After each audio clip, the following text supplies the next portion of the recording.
खुलुमबाय लोगोफोर आं संग्राय गादा उथुसिनो नोंमोनखौ आंनि बुगालायलाय मोखां लानानै गोसो गोरबोनिफ्राय एकदम स्राय बरायलायबाय लोगोफोर ओमफ्राय एकदम दा सोराङाखैनो दा 4:30 जादों ओमफ्राय आं 3:00निफ्रायनो सिरि मोननानै दं आरो मानि थाखाय मानो होनोब्ला गाव गावबागाव खामानि मावनो लानाय खामानिया जिहेतु जानो थांगासिनो दिनै फाइनाल लुकआव नेसनसै थारैनो ओमफ्राय मा खामानि नोंथांमोनाथ' सानगोन ना मा खामानियानो जाहैबाय आं नोंथांमोननि सिगाङाव माइनि बिजनेस खालामनांदों होननानै नोंथांमोननि सिगाङाव बुंबाय थादोंमोन नालाय ओमफ्राय बेनो दिनै लांसिगोन आरो गुदामाव आंनानो फिसाफ्राबो सिखाराखै बावनो दानो सिखारनो ना लोगोफोर फिसाफ्रा आइनो लुद्रुला दांद्रुला दं नै फिसाफ्रा सिखाराखै आरो बिफाया सिखारग्रोबाय ओमफ्राय गारि माबा खालामग्रोदों गारियाबो दासो फैदों ओमफ्राय आरो मोनसे ताजा खबराव लोगोफोर एकदम सोराङाबाबो मर्निं खोन्थाखानोसै आङो मर्निं होनदों गुड मर्निं बयनिसिमबो गोजोन फुंबिलि ओमफ्राय मा होनोमोनलाय दा नोंथांमोननो मा ताजा खबर खोन्थानो नागिरदों ताजा खबरानो जाबाय आंहा मोसौआ मोनायाव बिदिदोंहाय लोगोफोर बे मबाइला बेटारि थानायमोनबा मोनायावनो भिडिअ खालामगौमोन आङो मोनानि खैथा जाखोमथाय 12ता जादों फुंबाथाय बिराद थियायनो ओंखारोहाय 12ता जानो माबा खममोन 20 मिनिट बेबायदि खममोन आरो ओमफ्राय होमबा रबिबारावनो बियानि जाबाय बियो ओमफ्राय लोगोफोर नोंथांमोननि सिगाङावथ' आं जेब्लायबो बुंखायो आङो दैलि भिडिअ माब्लाबाबो होनो हाया मालाबा साननै सानथामजोंसो जायो बेखायनो नोंथांमोना मा होनोमोनलाय नायदो आरो माबाबाबो गोबावनिबाबो हाबजाया ओमफ्राय मानसि होबाय थादों बेबायदि हाबजायो होनांला गारियानो आइबा नालागिरे दिगदार होबा अफिसाव उलाबाना फारिलै जोना होदोलै साया जाया मा होननानै सोबाय थाखो लोगोफोर बे समाव गारिखौ जाया एकदम हाबनो होबाय थानायनि रागा जोंनानै एसे होबाय आरो ज्राव ज्रावनो ओमफ्राय बेबो जेबो सानला आंबो जेबो सानला जोंना बिदिनो हुदा जाखाबाय अनलायोबो नांलायोबो आरो माथो होनबावनो संसारनि खोथा नालाय समाव अनलायबा जिउआव नांलायो अनलायबाय थाबाल' जि संसार बे नङा लोगोफोर नोंथांमोनासो मा सानो मिन्थिला बे आंनि साननाय आरो लोगोफोर नोंथांमोननि सिगाङाव बेखौनो शेयार खालामबाय आङो जोंना लोगोफोर सोराङाखैनो थाखाखौ ओरैनो मोना लोगोफोरजों खस्थ' खालामबासो मोनो थांबाय आरो नै लोगोफोर इथाखौ बोखारनांगोन मा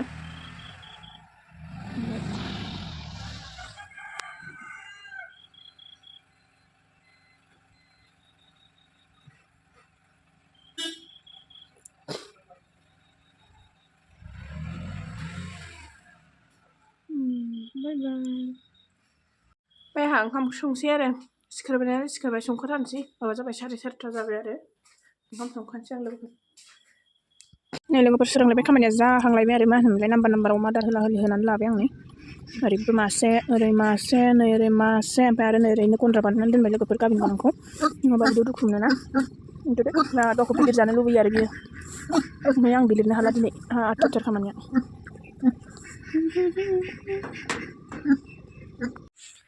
लोगोफोर आंना लोखि सना माइनावा टुटुलि गदङ आयु सना दामब्रा जाबाय लोगोफोर दामब्रा दाख्लै मोसौ बिमा खिन्थानाया गाबिन दं होननाया नै सना माइनाव जिउ कुटु लुलुनो बिमाया नै जेबो टेनसन गैया हांसो जागासिनो मासेया गाइखेर जागासिनो बेनि फिसा नै बियो नैबेनि फिसा नै बियो नैसोरसै बे माबा गाइखेर जाबाय थानायाबो दामब्रि आदुमब्रा बिलाइ दानना होफैबाय आं नै लोगोफोर मालाय फिसौजो मोननायनि खुसि जादों खोमा नै मोसौआ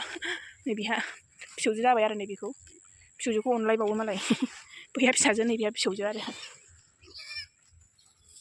लोगोफोर आङो दहायो बर' बाजाराव फैनो होननाया दा फैनानै मोनफैबाय आरो जायगाखौ मोनथारसिगौ दसे मानो ओमफ्राय नै बिदियाव जालायबो फैफाबाय माबा मा होनो स्कुलनि माबा प्रब लाङोनो बालिका स्कुलनि अयथासार फिर माथो आयु नै लोगोफोर नायदो माबायदि फिर अयथासार सोरनाबा रेजेक्टबो जालायोनो लोगोफोर ओमफ्राय रेजेक्टखौबो लाखिलायो ओमफ्राय लाखियाबाबो हय होनगौमोन आङो ओरैनो गावसिनि बाहाना आरो ओमफ्राय जि बुरजा जादों माने सोरबा 200 मन सोरबा 150 मन बेबायदि आरो बुरजाथार बयनाबो नेना मेंगुलायबाय नै लोगोफोर आब'मोनहाबो लाबोदों आरो माइ आयु आं साख्रिनि हिनजावआवसो जाहैदों बेनो माइ लाबोयो जेबो नङा जाफिर एसे होनदो ओरैबो दङ मेंगुजोब्बाय ओंखाम उखैजोब्बाय नेनानै 1ता जालायबाय आरो ओमफ्राय 1ताफ्रावबो 1:30 जानोसै दाबो जाया ओरैबायदि फिर जादों खोनालै नै लेबारफ्रा ओंखामसो जादों गल' नेलायगासिनो रायजोफ्रा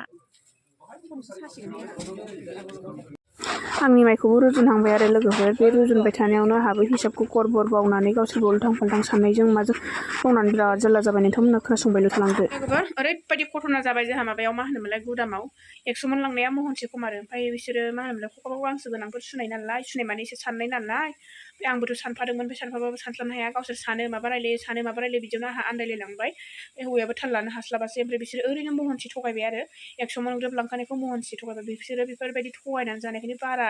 मानसि मोजां जाया खोमा लोगोफोर बिसोर बिराद मागिनानै जानाय मानानै जानाय बेफोरबायदि जायोना नोंमारथारगौ मा बेलाय आं रागा जोंनासो बुंखादोंना नोंखागौ ओमफ्राय बिथाङाबो जेबो बुंनो हायासै बिथाङानि ड्रेसखौनो सोलायाखै बिराद मेंबाय बिस्रा माबानिफ्रायनो मा होनो फुंनि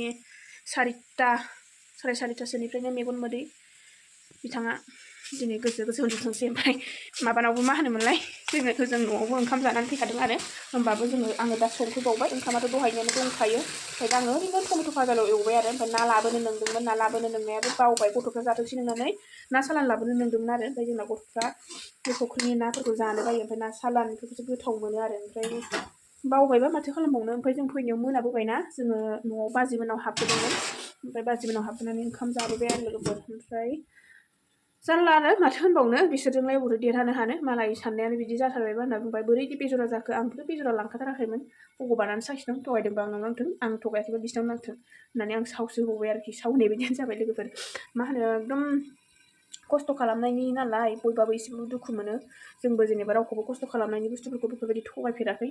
मानोथो थगायनो ओंखायनो दुखु मोननानै बुंनाय जाबाय आरो लोगोफोर गाज्रि दा मोनसै ओमफ्राय अब्ला लोगोफोर दिनैनि भिडिअखौ एसेयावनो फोजोब्बाय नोंथांमोना भिडिअखौ जोबोद थाखाय गोसो गोरबोनिफ्राय रोजा रोजा गोजोननाय थाबाय लोगोफोर नोंथांमोनहा आंनि ब्लगखौ नायनानै माबायदि मोनखो एसे कमेन्ट खालामलायदो ओमफ्राय एसे मा होनोमोनलाय सम गोसो जाबा मावनोसै गोसो गैयाबा थानोसै ओमफ्राय ग्रामसिबुकनावबो फन हरना बुंहरखांबाय बेबायदि जादों होननानै एसे रागा जोंबाय आरो बिसोर बिदिनो खालामो जाहैदों सोरनियाबा महननि गाहाम खम जाहैनो ओमफ्राय ओरैनो माबा मा होनोमोनलाय रिजेक्ट खालामलाबायनोबो नागिरो आरो बिराद जारलासो ओमफ्राय जोंनिखौबोथ' रिजेक्ट खालामनो नागिरबायानोमोन ओमफ्राय आं रायलायनानैसो माबा नोंसोर मेनेजारनो देखायनोबा बै मोजांखौ देखायहै बिथिं मोजां दंना बेयाव ओरैनो एसे खाराब दङ खाराब माने खाराबथ' नङा बै मा होनो माइ हाबादि फिथाइ गोसोम गोसोम माने मा होनो बै मा हाग्रा होनथाय बेखौ बोरैबा रुखु थायो आरो बे हाग्राया गोसोम जायो बिनि बेगरा ओमफ्राय